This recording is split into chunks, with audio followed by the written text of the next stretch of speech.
Versículo 14 nos dice así: entonces Pedro, poniéndose en pie con los 11, alzó la voz y les habló diciendo: judíos y todos los que habitáis en Jerusalén, esto os sea notorio y oíd mis palabras, pues estos no están borrachos como vosotros suponéis, puesto que es la hora tercera del día, era las 9 de la mañana. Pero esto es lo dicho por el profeta Joel. Y ahí va Joel capítulo 2, que dice: en los postreros días, con una interpretación un poco libre de parte de Pedro, dice: en los postreros días, dice Dios, derramaré de mi espíritu sobre toda carne, y vuestros hijos y vuestras hijas profetizarán, vuestros jóvenes verán visiones, y vuestros ancianos soñarán sueños. Y de cierto sobre mis siervos y sobre mis siervas en aquellos días derramaré de mi espíritu, y profetizarán, y daré prodigios arriba en el cielo y señales abajo en la tierra, sangre, fuego y vapor de humo. El sol se convertirá en tinieblas y la luna en sangre, antes que venga el día del Señor, grande y glorioso, y todo el que invoque el nombre del Señor será salvo. Israelitas, oíd estas palabras: Jesús Nazareno, varón aprobado por Dios entre vosotros con las maravillas, prodigios y señales que Dios hizo entre vosotros por medio de él, como vosotros mismos sabéis. A este, entregado por el determinado consejo y anticipado conocimiento de Dios, prendisteis y matasteis por manos de inicuos, crucificándolo. Y Dios lo levantó, sueltos los dolores de la muerte, por cuanto era imposible que fuera retenido por ella. Pues David dice de él: veía, acá es una citación del Salmo 16, veía al Señor siempre delante de mí, porque está a mi diestra, no seré conmovido. Por lo cual mi corazón se alegró y se gozó mi lengua, y aún mi carne descansará en esperanza, porque no dejarás mi alma en el Hades, ni permitirás que tu santo vea corrupción. Me hiciste conocer los caminos de la vida, me llenarás de gozo con tu presencia. Hermanos, se os puede decir libremente del patriarca David, que murió y fue sepultado, y su sepulcro está acá entre nosotros hasta el día de hoy. Pero siendo profeta, sabiendo que con juramento Dios le había jurado que de su descendencia en cuanto a la carne levantaría al Cristo para que se sentara en su trono, viéndolo antes, habló de la resurrección de Cristo, que su alma no fue dejada en el Hades, ni su carne vio corrupción. A este Jesús resucitó Dios, del cual todos nosotros somos testigos. Así que, exaltado por la diestra de Dios y habiendo recibido del Padre la promesa del Espíritu Santo, ha derramado esto que vosotros veis y oís. David no subió a los cielos, pero él mismo dice, ahí habla de otro salmo: dijo el Señor a mi Señor, siéntate a mi diestra hasta que ponga a tus enemigos por estrado de tus pies. Sepa pues, ciertísimamente toda la casa de Israel, que a este Jesús a quien vosotros crucificasteis, Dios lo ha hecho Señor y Cristo. Al oír esto, se compungieron de corazón y dijeron a Pedro y a los otros apóstoles: hermanos, ¿qué haremos?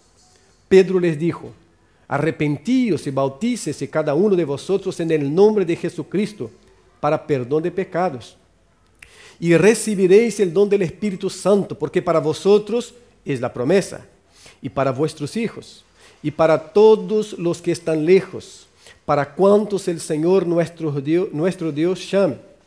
Y con muchas otras palabras testificaba y los exhortaba diciendo: sed salvos de esta perversa generación. Así que los que recibieron su palabra fueron bautizados, y se añadieron aquel día casi 3,000 personas, y perseveraban en la doctrina de los apóstoles, en la comunión unos con otros, en el partimiento del pan y en las oraciones. Padre, gracias por tu palabra, gracias por tu Santo Espíritu, gracias porque tú nos conduces por tu verdad. Te alabamos en esta mañana hermosa de comunión, de alabanzas y de adoración a tu nombre, de arrepentimiento, de conversión, Señor, de doblegar nuestros corazones en tu presencia para escuchar tu voz y para ser transformado, Señor, día tras día por ti. En el nombre de Cristo Jesús. Amén y amén. Hace muchos años se produjo una película allá en el nordeste brasileiro, no sertão do Brasil, chamado O Alto da Compadecida. Una película interesante. O Alto da Compadecida. Es una película que juega bastante con la religiosidad popular, muy presente en aquel contexto del nordeste brasileiro y en todo el Brasil, por decirlo, pero en aquel lugar de una manera muy, muy especial. Y de manera muy, muy cómica, los personajes interactúan hablando de esta religiosidad, hablando del macho alfa muy, muy presente y muy glorioso en aquel ambiente, en aquel contexto, pero a veces en un tono de burla de todas esas cuestiones. Pero hay algo que uno de los personajes decía que quedó bastante marcado y nos sirve de alguna manera como una ilustración acá. Es que frente a cada acontecimiento, a cada circunstancia, a cada desafío, a cada miedo, uno le preguntaba, por ejemplo, ¿qué fue lo que pasó? ¿Qué es lo que está aconteciendo? Y la contestación del otro siempre era, yo no sé, solo sé que fue así. Era su contestación, era su máxima para todos los contextos. Yo no sé, solo sé que fue así.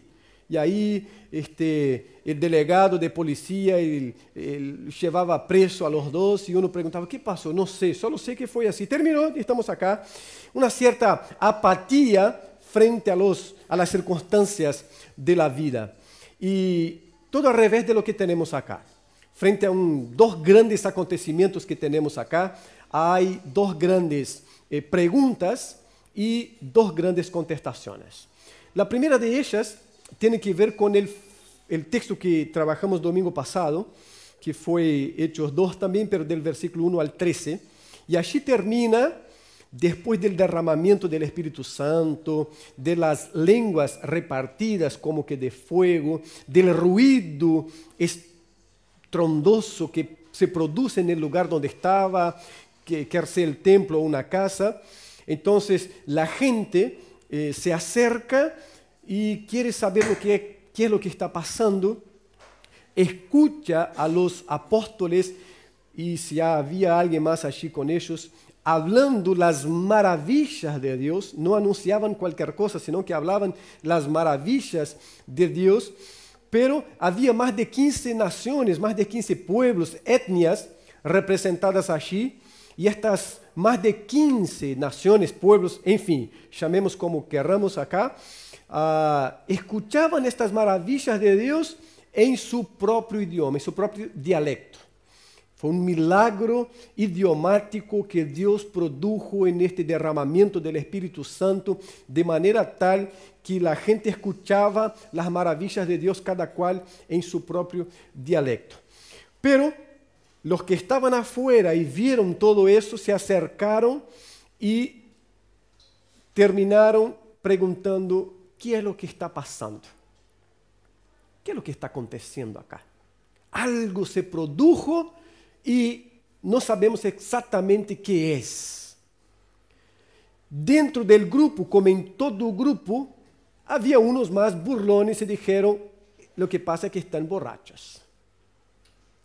Y el otro grupo quedó reflexionando sobre lo que estaba pasando. Era un evento único, singular, que ellos no habían presenciado hasta entonces. Y pregunta qué es lo que está pasando. Pedro tenía la alternativa de hacer como el personaje de la película y decir, no sé, solo sé que fue así. Estábamos acá orando y unas cosas acontecieron, un ruido aconteció de manera que ustedes vinieron. Ahora, más que eso, no sé, solo sé que fue así, pasó así. Pero Pedro se levanta y contesta. Y dice, judíos y todos los que habitáis en Jerusalén, esto os sea notorio, oíd mis palabras. Hace una defensa propia. Lo que ustedes están viendo y escuchando no tiene que ver con borrachera. es la tercera hora del día, son las 9 de la mañana y no tiene nada que ver con eso. Lo que está pasando es algo que está en la Escritura.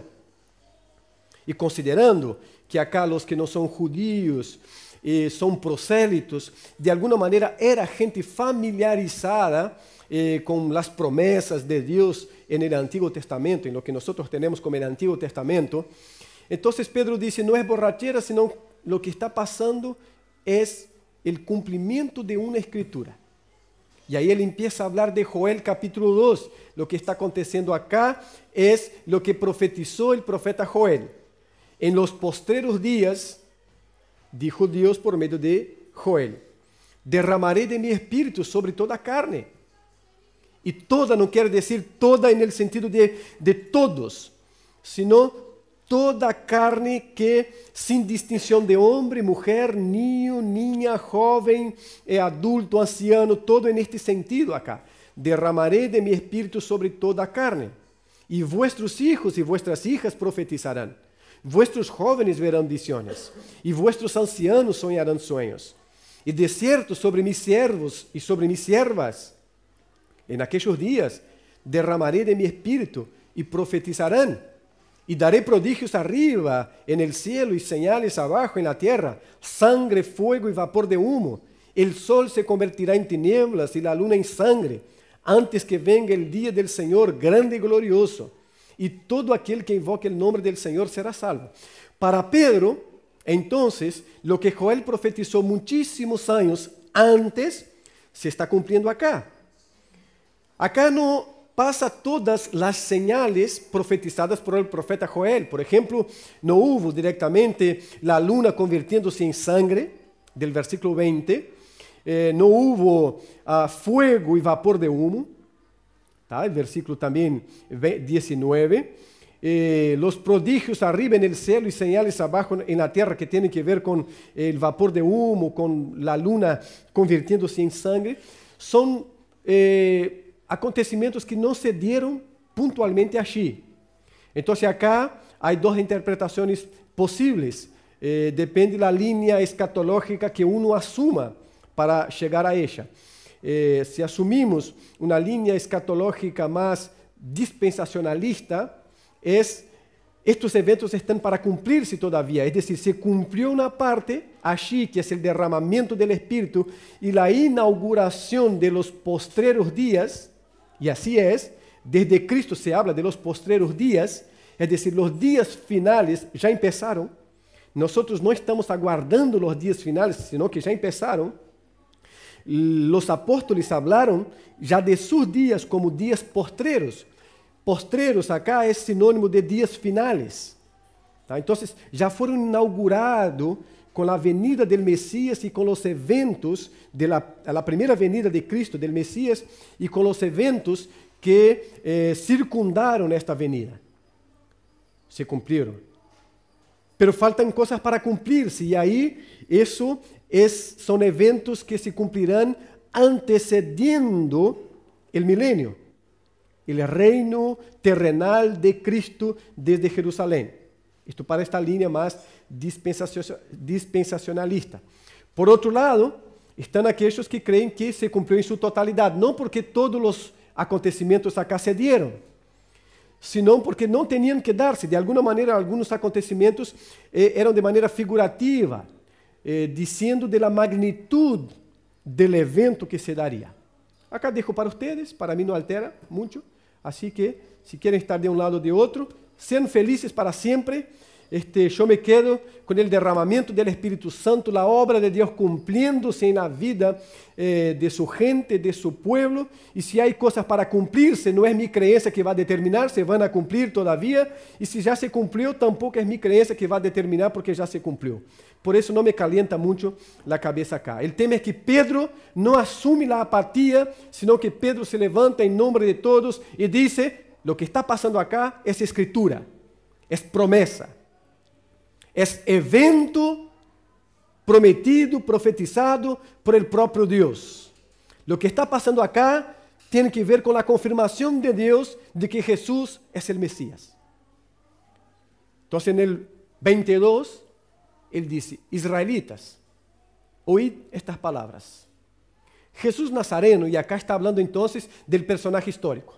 Jesús Nazareno, el hombre allá de Nazaret. Varón aprobado por Dios entre vosotros, ¿cómo? ¿Se acuerdan del Evangelio de Juan, que trabajamos hasta el capítulo 10? ¿Cómo? Con señales. ¿Por qué Juan separa señales? Porque la idea, la intención, el propósito de Juan es que por medio de las señales la gente crea que Jesús es el Cristo y creyendo en eso tengan vida en su nombre. Ahora acá, la venida del Mesías sería comprobada por señales, por milagros, por prodigios. El tema es que el judío no supo discernir que lo que pasaba con Jesús Nazareno eran las señales que confirmaban que él era el Mesías. Pedro nuevamente dice, Jesús Nazareno, varón aprobado por Dios entre vosotros con maravillas, prodigios y señales que Dios hizo entre vosotros por medio de él. Como vosotros mismos sabéis, Pedro no está hablando nada ajeno, no está hablando de algo que pasó en España para que los judíos se dieran cuenta de que aquel Jesús era el Mesías, sino está hablando de algo que pasó entre ellos y con ellos, no apenas entre ellos, con ellos. Muchos de ellos no apenas vieron al Mesías transformando agua en vino, sino que probaron el vino. No apenas vieron el Mesías multiplicando panes y pescados y peces, sino que comieron de eso. Prodigios, señales. Hay familiares de cojos que se levantaron. Entonces, aconteció entre ellos y en ellos y con ellos. Y Pedro apela a la mente, a la razón de ellos, diciendo, lo que estoy hablando no es ajeno a ustedes. Es cosa que pasó aquí, frente a ustedes. Ustedes, muchos de los que están acá, fueron testigos ocular de lo que pasó. A este, y acá entra algo muy importante también, ¿no? Entregado por el determinado consejo y anticipado conocimiento de Dios. No fue un accidente de percurso. No fue una desviación del propósito de Dios que llevó a Cristo a la cruz. Y Pedro deja claro, en el cual Dios obró prodigios, milagros, maravillas, fue entregado por el determinado consejo y anticipado conocimiento de Dios. No fueron las autoridades judías ni romanas. No fue Judas. No fue Judas. Judas entró dentro de un plan mayor, más grande. Apenas eso. Fue entregado por el determinado consejo de Dios, por decisión de la Santa Trinidad, no como un accidente en el plan perfecto del Señor, no como un error de cálculo, sino como algo de previo conocimiento y anticipado consejo de la propia Trinidad. Cristo não foi tomado de surpresa quando Judas lo entregou, porque Deus, isto estava determinado desde sempre. La entrega de Cristo. É o que Pedro está falando com a gente. Pero esta gente tem responsabilidade. Tem responsabilidade também. Então Pedro sigue e diz, prendisteis e matasteis por manos de iníquos.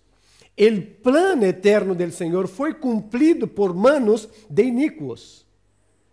Pero no porque los inicuos provocaron una alteración en el plan del Señor, sino que el Señor ejecutó su plan por medio de manos de inicuos.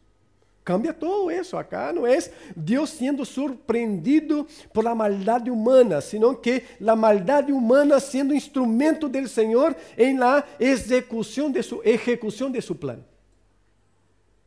¿Me entienden cómo la cosa no está en la mano humana, sino que en las manos del Dios eterno y soberano?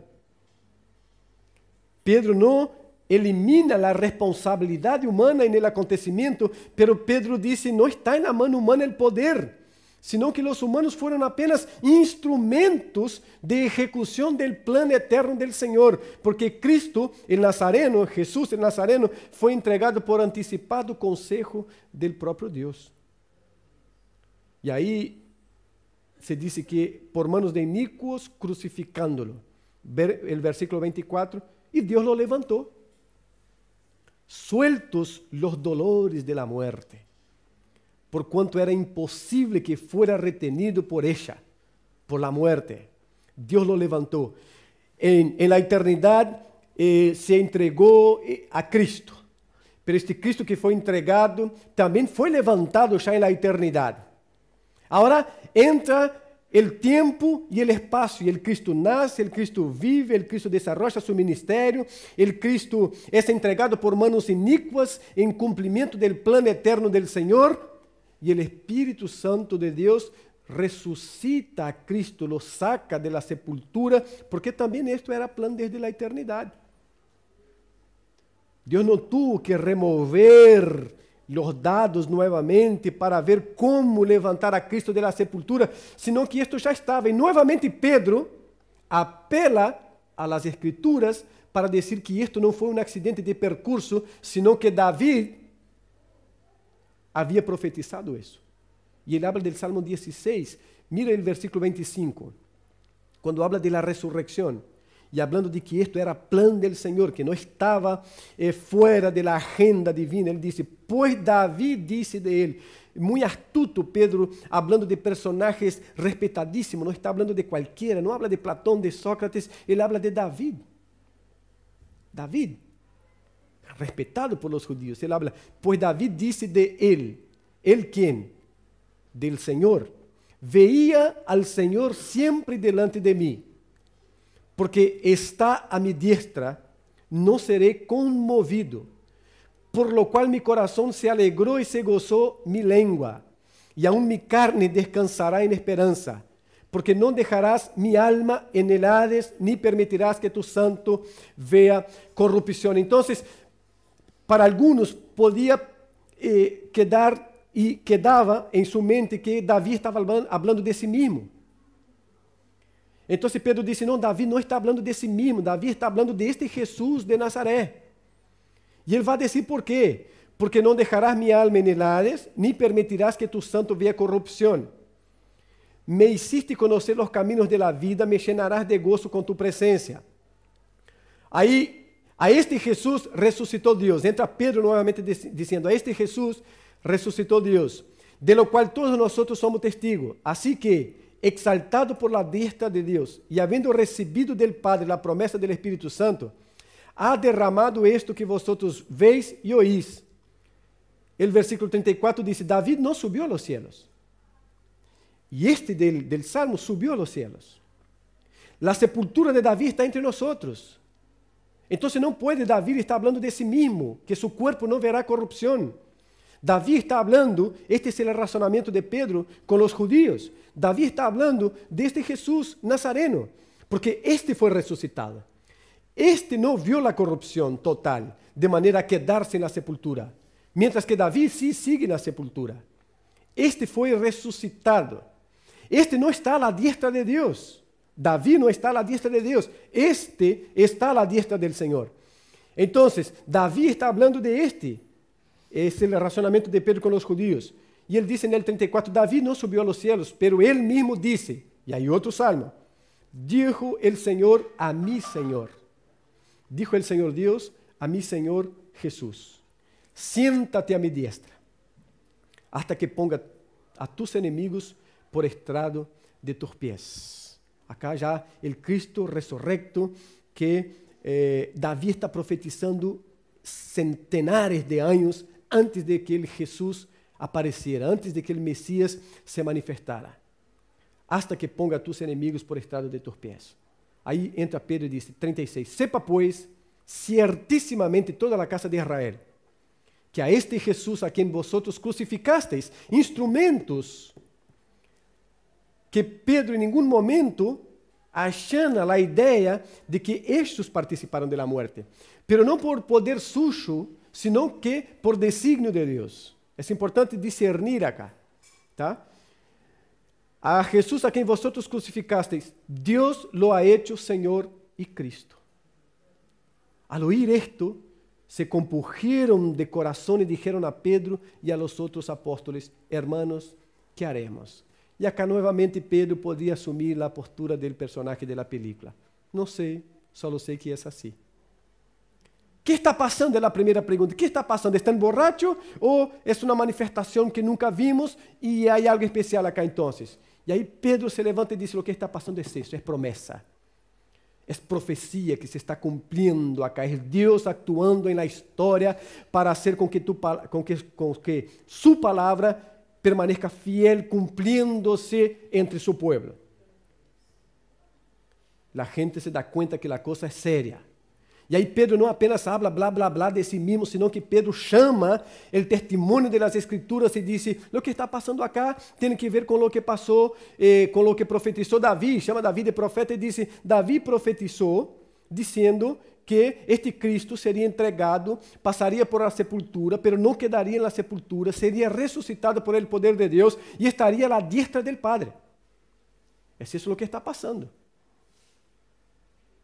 E aí la gente aquella escucha y hace la pregunta crucial para nosotros: hermanos, ¿qué haremos? Porque si no hay apatía por el lado de Pedro, tampoco hay apatía por el lado del pueblo. La palabra del Señor siempre tiene que despertar algo en nosotros, hermanos. Siempre necesita despertar algo en nosotros. Debemos revisar nuestras vidas quando estamos leyendo, escuchando e a palavra não está produzindo nada. Não está produzindo nada. Não está confrontando a nosotros. Porque a palavra do Senhor tem que produzir algo em nosotros e é o que produjo acá e não apenas acá, produjo en el carcelero, allá em Hechos capítulo 16. ¿Qué tengo que hacer para ser salvo?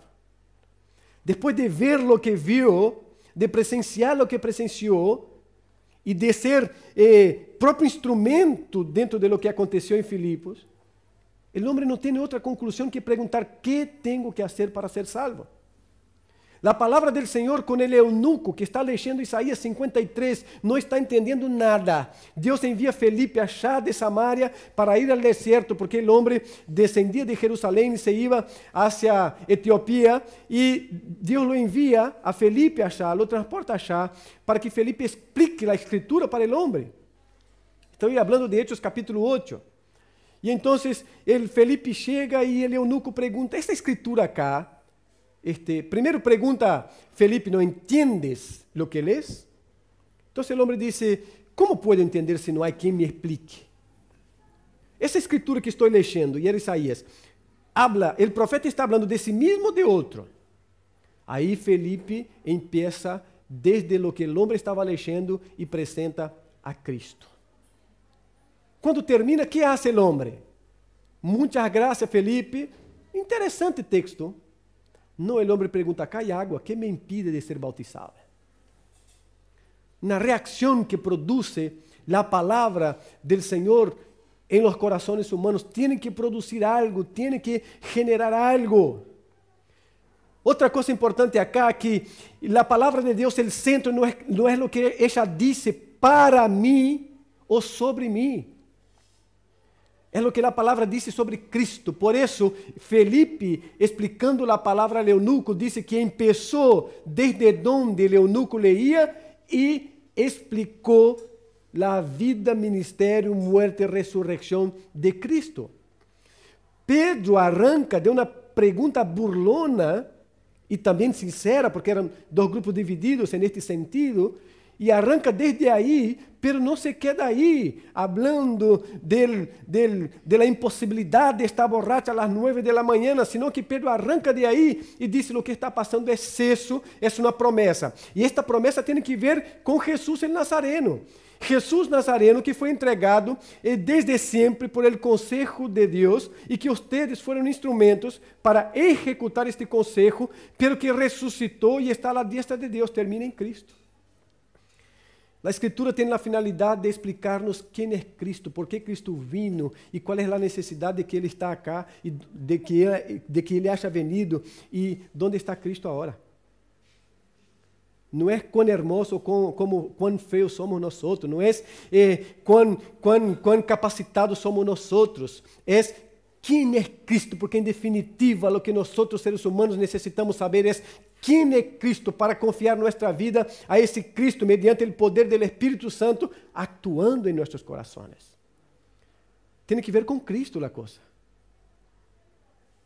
No tiene que ver ni con los demonios. Los demonios aparecen en las narrativas, pero como coadjuvantes en esa historia toda, porque el centro es Cristo, es quién es Cristo. ¿Por qué? Porque el mundo necesitaba una buena noticia. ¿Y por qué necesitaba una buena noticia? Porque Pablo dice que todos pecaron y por el pecado están separados de la gloria del Señor. Porque el mismo Pablo en Efesios capítulo 2 dice que nosotros estábamos muertos en nuestros delitos y pecados y que nosotros vivíamos según los principios de este mundo y que el que gobernaba nuestras vidas era el príncipe de este mundo, Satanás. Y para gente con tantas malas noticias, ¿cuál es la buena noticia? Jesucristo, el Hijo de Dios, el Salvador de la humanidad. Entonces la Biblia nos explica que Jesucristo es la buena noticia de Dios para el mundo perdido. Jesucristo es el Evangelio, buena noticia. Los evangelios son apenas narrativas sobre el Evangelio singular. El Evangelio singular es Cristo. Cristo es la buena noticia de Dios para un mundo perdido. Y eso tiene que producir algo en nosotros, la palabra del Señor. ¿Qué haremos? Aquí hay agua. ¿Qué me impide de ser bautizado? ¿Qué haremos, hermanos? ¿Qué haremos? Cuando escuchamos la palabra del Señor que me confronta en mi pecado, el tema no es ir para casa airado con quien predicó, o airado con la palabra que se leyó, o airado. El tema es ir para casa preguntando, Señor, ¿y ahora qué hago? ¿Qué hago? Quando escuchamos de santidade e sabemos que não estamos em este nível, porque todos nós estamos crescendo, por isso santidade é um processo. Escuchamos o tema não é dizer, Senhor, esta pessoa se julga el perfeito. O tema é dizer, Senhor, que hago com a confrontação de tu palavra e minha falta de santidade? É isso. Quando nosso caráter é confrontado em lo mais íntimo, e somos confrontados sempre, porque somos de mal caráter desde sempre, Deus nos está trabalhando para que mejoremos. Então, a questão não é dizer assim, e agora este que pensa, ou aquela que pensa, ou a questão é dizer, Senhor, como posso ser transformado por esta palavra? Não é como Davi, hay que assassinar a este infeliz, que tinha todo um ganado para fazer um assado e tomou a ovejita dele que tinha apenas uma ovejita, tem que ser assassinado. Não é mirar o coração, porque a vezes o ladrão de ovejitas somos nós. Somos nós. Então, ¿qué haremos? E os hermanos perguntam, ¿qué haremos? E é importante a contestação também. Porque a contestação não é, não sei que é assim, seguir nomás tranquilo, porque Deus... Não, Pedro não perde a oportunidade e tampouco quer complacer-se e complacer a la gente. Pedro diz, arrepentíos e bautícense, cada um de vosotros en el nombre de Jesucristo para perdão de los pecados. Há que haver cambio de vida. A palavra não é predicada para adornar nuestras vidas, é para transformar nuestras vidas. Deus não deixou a palavra para adornar nuestras estanterias e os púlpitos e las sillas, uma caixa assim com o Novo Testamento. Se alguém necessita, não tem, está aqui, pode levar uma como esse acá, em Novo Testamento. Não, Deus deixou sua palavra para transformar nossas vidas em lo mais íntimo de nosso ser, para que seamos cada dia mais semelhantes a Jesucristo. Essa é outra a finalidade. Para isso necessita arrependimento. Quando? Sempre, hermanos. Há um arrependimento para a salvação e há o arrependimento de los salvos. El justificado não quer dizer que não tenha que ir arrepentiendo-se cada dia em seu caminho de las malas decisões que tomamos, de los pecados que cometemos. Há que confessar. Eu les escrevo para que não pequem, disse o apóstolo Juan em sua primeira carta, pero se pecamos, temos junto ao Padre um advogado justo. Ele é fiel e justo para perdonar nossos pecados e limpiar-nos de todo mal. Para creyente, Juan está falando. para creyente. Entonces Pedro dice, hay que arrepentir, hay que bautizarse y hay que ser de la manera correcta en el nombre del Señor Jesucristo. Y acá el nombre no es una fórmula mágica, porque acá la gente discute. Hay un grupo que dice, el bautismo es apenas en el nombre de Jesucristo. Porque acá se dice. No tiene que ver con eso.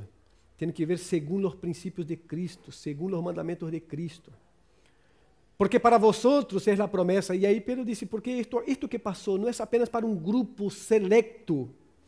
Esto que pasó no tiene que ver con los gnósticos, que creen que el conocimiento es algo muy superior y para un grupito muy específico. Esto va a surgir en el siglo II de la era cristiana. No. Pedro dice, esto que pasó acá no es apenas para un grupito, esto es también para vosotros, para vuestros hijos y para todos los que están lejos, para cuantos el Señor nuestro Dios llame. Es una promesa para todo aquel que es adoptado en la familia del Señor, ser lleno del Espíritu Santo. Vivir por el Espíritu Santo de Dios. Versículo 40, y con muchas otras palabras testificaba y los exhortaba diciendo, sed salvos de esta generación perversa.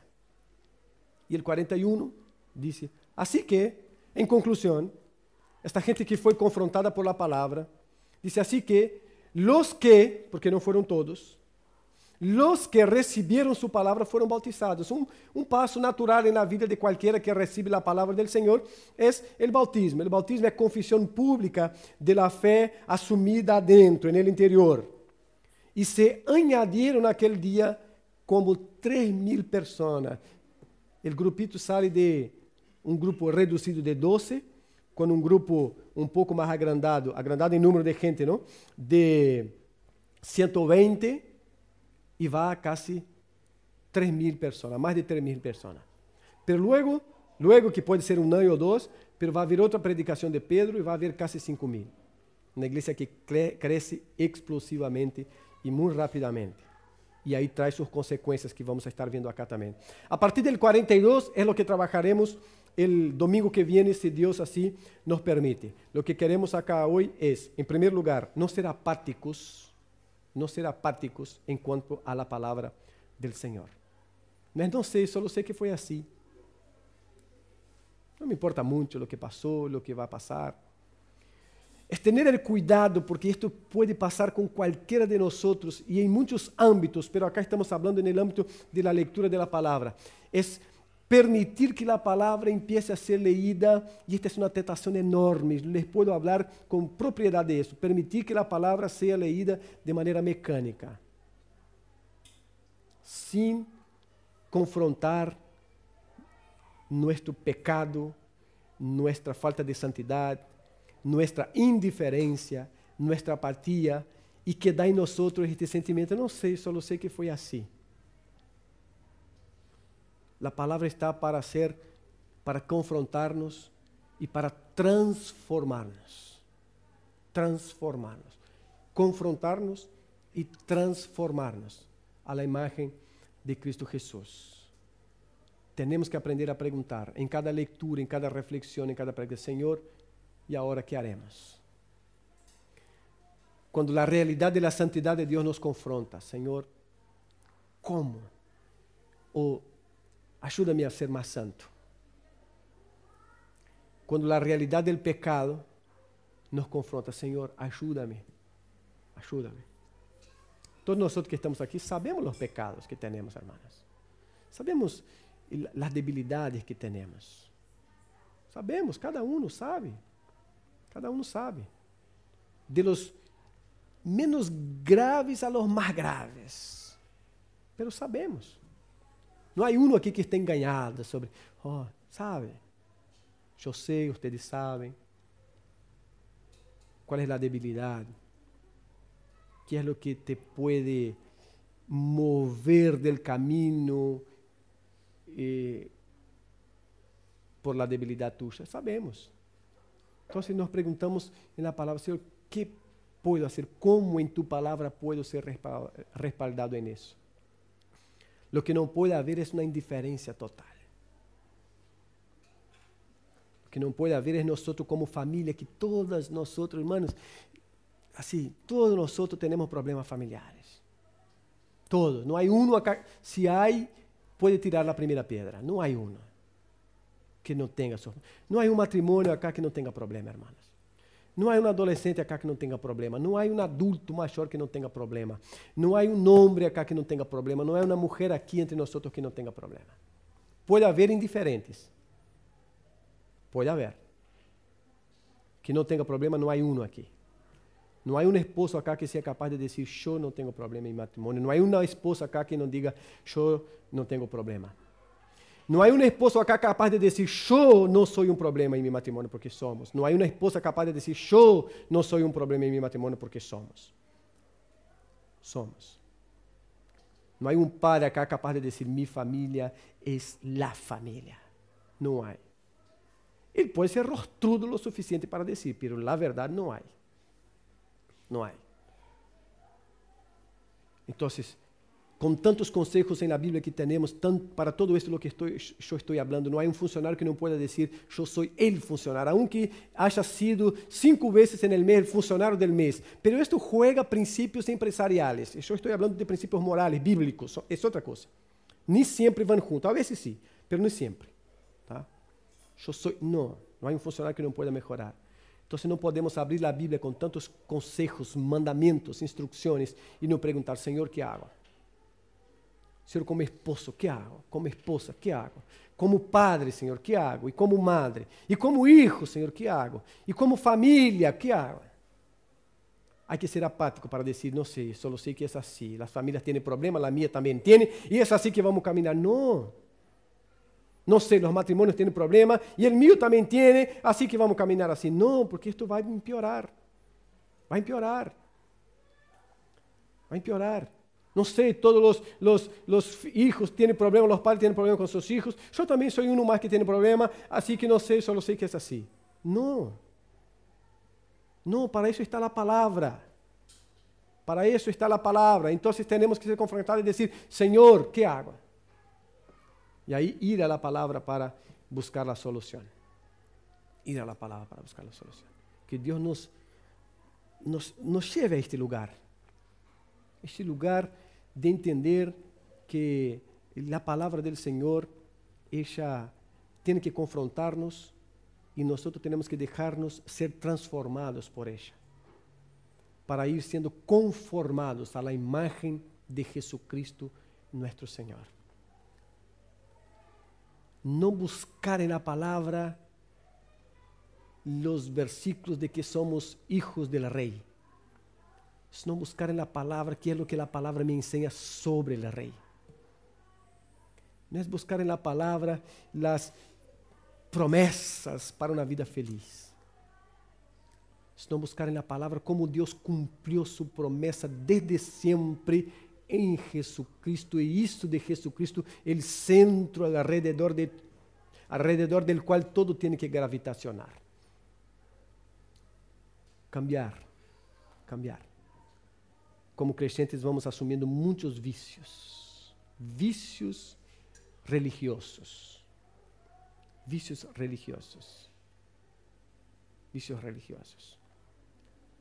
Hablávamos acá, y esto nos va a servir para el mensaje que viene, pero hablábamos hoy en el estudio. ¿Cuántos de nosotros creyentes pensamos que es un privilegio para la iglesia que yo esté en ella? ¿Cuántas veces pensamos eso de la iglesia? Que es un privilegio para la iglesia que yo esté. No es, hermanos. No es. No es un privilegio para la iglesia que ustedes estén o que yo esté. Es un privilegio para nosotros ser parte del pueblo de Dios y congregarnos como iglesia. Hay que cambiar, porque si no siempre Dios va a ser nuestro siervo. Claro, porque si es un privilegio para la iglesia que yo esté, la iglesia es la obra magna del Señor en la tierra. Yo estoy hablando así, que Dios tiene el privilegio de que yo esté acá, no. Hay que haber un clic, un cambio en nuestra mente, porque si no siempre Dios va a andar en nuestros bolsillos. Y nosotros lo usaremos según las necesidades que tengamos. No, hay que cambiar. Vamos adquirindo vícios, sendo mal ensinados. Y luego las iglesias están girando alrededor de nosotros. Porque si nosotros es que damos el privilegio de la iglesia de tenernos acá, la iglesia tiene que girar alrededor de nosotros. Una blasfemia contra Dios, contra el Espíritu Santo, contra Jesucristo, que tiene que ser el centro de la iglesia, de nuestras vidas, de nuestro caminar. Pero necesitamos abrir mano de algumas coisas, saber que o centro não sou eu, não somos nós outros. E para isso a palavra tem que entrar e dizer, Senhor, que hago? É nós que perguntamos a palavra, não é a palavra que pergunta a nós como te puedo ajudar. Isto já foi dado acá por el Senhor. Somos nós que frente a esta palavra santa, preservada por Deus em los siglos e siglos, perguntamos, que hago, Senhor, agora frente a tu palavra? E já me supera, e supera muitíssimo a palavra. A simple ordem, mandamento que Deus deu para os discípulos, vocês me vão a ser testigos, eles não podiam por si mesmos, por isso a capacitação do Espírito Santo. Era hablar. Se há algo que nós sabemos, hasta por los codos, é hablar. Cristo dijo, pero no es hablar por hablar, es hablar siendo testigos. Y no es testigo de cualquier cosa, es testigo de que Jesús el Nazareno es el Cristo, el mismo Mesías prometido desde Génesis 3:15, pero que fue entregado ya en la eternidad pasada y que vino, vivió, murió, resucitó, está a la diestra de Dios. Es el testigo de eso. ¿Dónde? ¿Dónde estén? E aí Cristo disse, necessita algo aí, a capacitação do Espírito Santo, derrama o Espírito Santo para que isto seja possível. Tá? Então, esta palavra nos supera, por isso temos que perguntar, que hago, Senhor, agora? E agora que hago? Pero dijo para aqueles que necessitavam arrepentir-se para a salvação, dijo, arrepentíos. Então, para a salvação, há que arrepentir-se de los pecados. Senão, não há salvação. Hay que entregar la vida a Cristo, reconociendo que uno es pecador y que Cristo es la solución para el pecado y que no hay otra solución. Para la santificación no es 3 pasos, sino que es una vida rendida al Señor Jesucristo, preguntando a su palabra, ¿y ahora qué hago? E agora que este pecado já não me incomoda como me incomodava, porque por el poder del Espírito Santo lo pude superar. E este outro que me afrenta agora? Porque é assim também, deixar um e já há outro, na quantidade. Isto é como chucho. Vou cortar um e já vem outro. Assim que sepamos ir à palavra, pedindo ao Senhor que nos transforme por ella. Não ser indiferente, não ser apáticos, não sei. Só sei que é assim. É assim mesmo. Esta é apatia espiritual. E Cristo nos chamou para a vida verdadeira em seu Espírito. Amém? Vamos orar ao Senhor então. Tome-se esses segundos eternos para reflexionar sobre tu estado. Tu estado. Necessita arrepentir-se, necessita confessar, necessita perguntar ao Senhor, Senhor, como hago para ser mais santo em tu presença? Por meio de tus medios e não por mi moral. Como venimos em nossa vida? Esta é uma pergunta importante. Como venimos? Quando esta gente escutou a Pedro, dijo, venimos mal. E agora que haremos? E agora que haremos? Por quê? Porque venimos mal. Então, como venimos? É importante isso. É importante. Senhor, muitas graças por el dia de hoje, por lo que vivimos aqui nesta manhã, Senhor. Em las alabanzas que cantamos, em tu palavra, em la ofrenda, em la comunhão. E graças por tu palavra, porque essa é verdadeira. Creemos en ella, por eso estamos aquí esta mañana. Espero que sea así para todos nosotros. Señor, nuestra pregunta es, ¿cómo podemos ser santificados cada día en ella, Señor.